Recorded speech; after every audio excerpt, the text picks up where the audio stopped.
নমস্কার বন্ধুরা, শুভ সকাল। পুষ্পা বাঙালি চ্যানেলে আপনাদের সবাইকে স্বাগত।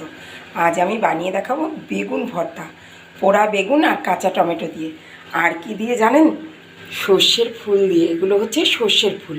দেবো healthy and tasty kachchi ghani master oil দিয়ে, গন্ধরাজ লেবুর পাতা দিয়ে আমি বেগুন ভর্তা বানিয়ে দেখাবো আপনাদের, তাও আবার আদা কুচির সাথে থাকবে।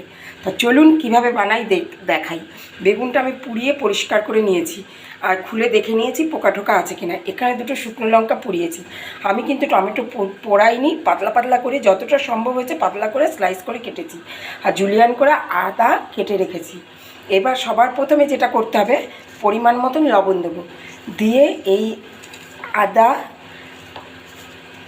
কাঁচা লঙ্কা, শুকনো লঙ্কা একসাথে হাতের সাহায্যে ম্যাশ করে নেব। যত সুন্দর ম্যাশ করা হবে খেতে ততই টেস্টি লাগবে। একবার হলেও বন্ধুরা এইভাবে বানিয়ে খেয়ে দেখবেন। এবার দিয়ে দেবো সর্ষের ফুল।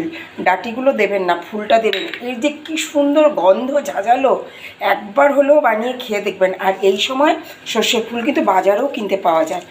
ঠিক এর সাথেই দিয়ে দেবো এই পেঁয়াজ কুচিটা। পেঁয়াজটা দেখুন আমি হাতেই কুচিয়েছি, কিন্তু খুব মিহি করে কুচিয়েছি। যতটা সম্ভব হবে মিহি করে কোচাবেন, তাহলে এই ভর্তাটা খেতে ভালো লাগবে। এই ভর্তা আপনি গরম গরম ভাত, রুটি, পান্তা ভাত সব কিছুর সাথে খেতে পারবেন। দিয়ে দেবো ধনে পাতা। ধনে পাতাটাও হাতের সাহায্যে খুব ভালো করে মেখে নেব। আমার মনে হচ্ছে এতে একটু লবণ কম হবে, তো আর একটু লবণ আমি অ্যাড করলাম এর সাথে। এবার দিয়ে দেবো টমেটোটা।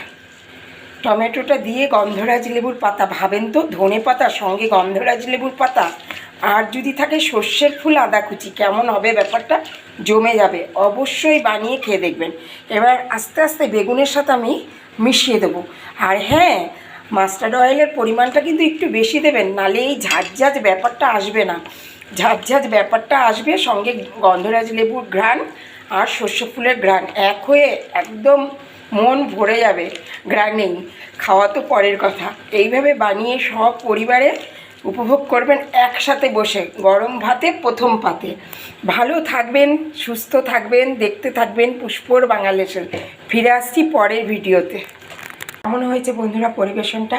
এইভাবে আপনারা বাড়িতেও পরিবেশন করবেন।